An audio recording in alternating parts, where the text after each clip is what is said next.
Welcome to UI Scalebox Buttons and Mouse, where we'll be covering those three things. By the end of the video, you will have a much improved menu system where we have a mouse for a start, which you may notice we didn't have before. We'll be able to scale the window with our title text and our buttons sticking appropriately, and the background image scaling nicely. And that's it, really. For now, the mouse will have a default hover over effect, but it won't do anything yet. So let's go and make that happen.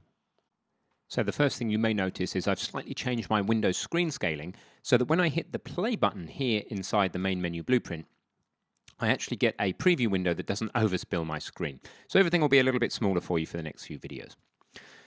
Right, another thing is that once we have actually brought up this preview menu, screen, by the way, it's previewing a empty scene at the moment. So if you want it to preview the actual menu, you need to go to the main menu level or scene, and then back in the blueprint when you click play, you'll find it previews your actual menu. Now, there's no mouse, so one of the first things we need to sort out is how do you show the mouse when the UI is displaying? Well, let's take a look at that now. Back in the level blueprint for the main menu, we have currently just created the menu widget instance from the menu blueprint class and added it to the viewport. What we need to do now is to show the player's mouse. So we start by finding the player. So if you do a search, you can look for get player controller. That is me. That's the human player controlling this instance of the game. So there's get player controller. There you go. Now, from the return value, so that we use the context sensitivity, we can then look for mouse. And then one of the options towards the bottom will be set show mouse cursor. So we get a reference to the player controller. We tick set show mouse cursor, and then bring that into the execution flow so that once we have added the widget to the viewport, we then show the mouse cursor. Let's try it. Either play from the main menu, and you can see there is a mouse there, or you can go to the main menu blueprint there, and then you could use the play button, and you'll see that we now have a mouse. And that has a couple of benefits. Firstly, we're going to be able to click the button when it comes up, but secondly, I can go to the bottom right of the window and I can resize it, and that will show us how this image responds to changes in screen size. Now, I don't like that at the moment. Firstly, it's not filling the background, and secondly, I don't like the way that it's cropping and leaving black areas with different screen sizes. So let's sort that out. I'm going to rename background image to just main BG just to make it shorter, but that's just really me being tidy. It's not super important. It isn't actually variable. It's not going to have an interactable element in it, so you can untick is variable if you wish, and that will also, the main BG will no longer be bold in the hierarchy. Now, what we need is, under panels, you'll see there is a scale box. Now, if you hover over that and read it for yourself, that's, by the way, window, palette, if you haven't got it, panel, section, and then scale box. If you read the stuff that comes up, it'll tell you that it's ideal for background images. So let's use one of them. We pop it straight onto the canvas panel, which is our main panel for our entire user interface. And instead of the background image being straight on the panel, we put it on the scale box.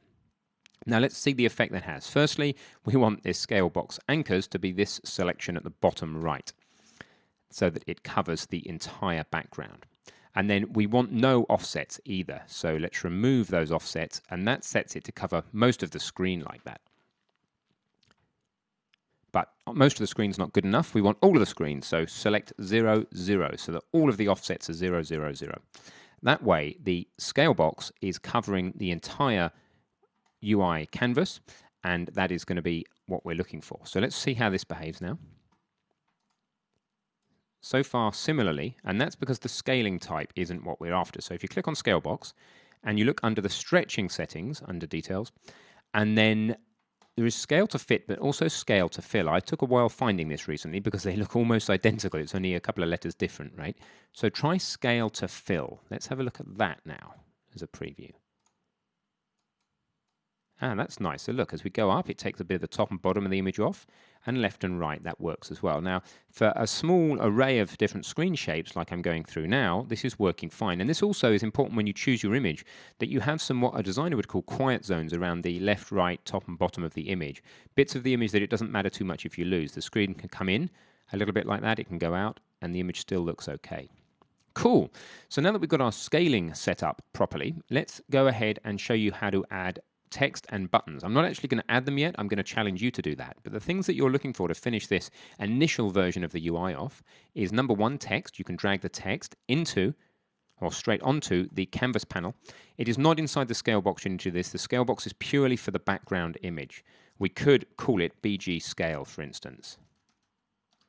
And then you could even collapse that down. So we have this background scale box there, and then now we have a text block. So this could be the title, you could rename that, but the point with text boxes is you can move them around, and under appearance, under font, you can change the size of the text. Now, talking about font, please take a little bit of time to customize the font. This default font's really boring and stinks of somebody who's not bothered to customize it. So somewhere like Dafont is a good idea. Have a look through here. I'm going to use Inktank, so by just searching for tank, you'll find Inktank here, but there's plenty of others. You could use Boomtank, you could use whatever. Now, you want to have a look at the license. It's up top at the top here. Inktank is 100% free, but Boomtank, for example, is free for personal use. If you're going to be using this in an actual game, then you need to be thinking a little bit about what your license is, and you need to be very careful that you either contact the author if you're not sure, or that you adhere to the license terms. And certainly if you're going to be selling your game, you need to be buying the font. But I'm going to use Inktank, which is free. Now let's get the font imported, then I'll show you how to make a button, then I'll leave you to lay out your UI. So I'm going to download the zip file. In there I've got a TTF, which is a true type font. And the way you get that into Unreal is like the same way as you get any other asset in. You go to your content browser. I'm going to go to my UI folder. I'm going to import an asset. It's going to be Inktank. And it's come in automatically as a font, which is cool. So back over here, now in my list of fonts, I will simply be able to find Inktank. And there you go. So that's how you'd put a text block in. The other thing I'm going to show you is how you'd put a button in. You drop a button, not into the screen, it won't work, but onto the canvas panel. And then again with the button you can resize it. Think about the anchor. One of the first things you want to do with any UI element is think about where do you want your button to be on the screen and where do you want it to stick to. Do you want it to stick to the bottom right, the top right, whatever. And then also you can drag text onto the button to label it. All right. Now I want you to have a play with that and remember to customize your font. So I'm going to delete that button for now and put you into your challenge, which is to lay out your main menu. Choose a font for your title text, consider adding a subtitle, add and style a start button, and check that the scaling works well and that the button is visible at a variety of different screen shapes. So go ahead, pause the video and set up your UI now. Okay, welcome back. So I'm going to start by just putting some text in as I did before. I'm going to call it Battle Tank. Now hopefully you found the property where you set the text. It's here. Let's go ahead and scale that up. Choose a font. Now this text I want anchored to the bottom left of the screen, which means I want it to be a fixed offset from the bottom left of the screen. I'm going to justify it to the left, I think, as I'm anchoring to the left. It makes sense to justify to the left so that we have, as I said, the word starts in a fixed position compared to the bottom left. Remember to go ahead and preview these things nice and lean, i.e. nice and instantaneously after you've put them down. As soon as you've got your font how you want it, have a preview. And just make sure that for a reasonable range of screen shapes, that the text doesn't interfere with the background and is legible. Great, that's looking okay to me. Fine, now let's put in another button. But 1 second, first I'm going to give this a name. Let's just call it title text. Fine. Now let's pop a button in. Onto the canvas panel. So we have the background scale box. By the way, that background scale box ought to have a Z order, which is the Z depth.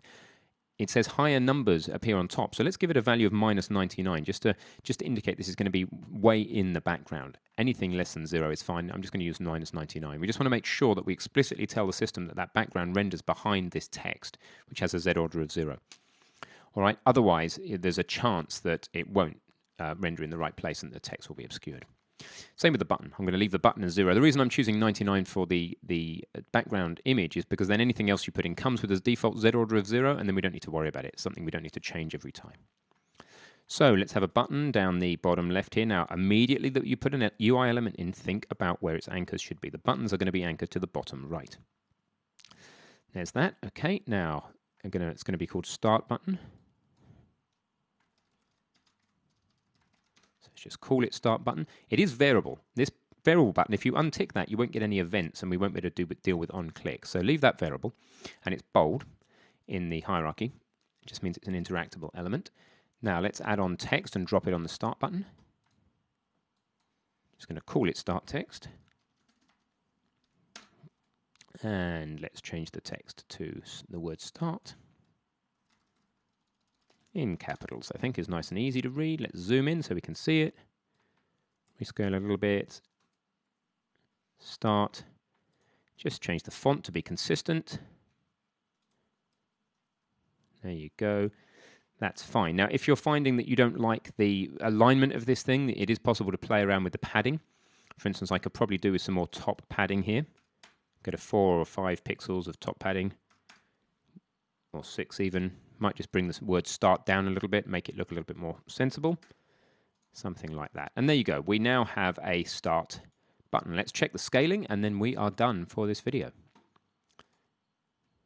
So that's good. The start button is anchoring to the bottom right, battle tank to the bottom left. Unless we have a ridiculously narrow screen, even at like 4:3, we're just about going to be feasible. And on a wider screen, people have these wide monitors now, then it's all looking like it's going to work, which is great. Awesome. So I'm going to now commit my work. Remember to be using source control yourself. I suggest every single video, but you just want to get in the habit of committing your changes. Before you commit anything, make sure you click Save All, of course, in Unreal, so that all of your changes are saved to disk. There are no asterisks up the top here. And I will see you in the next video.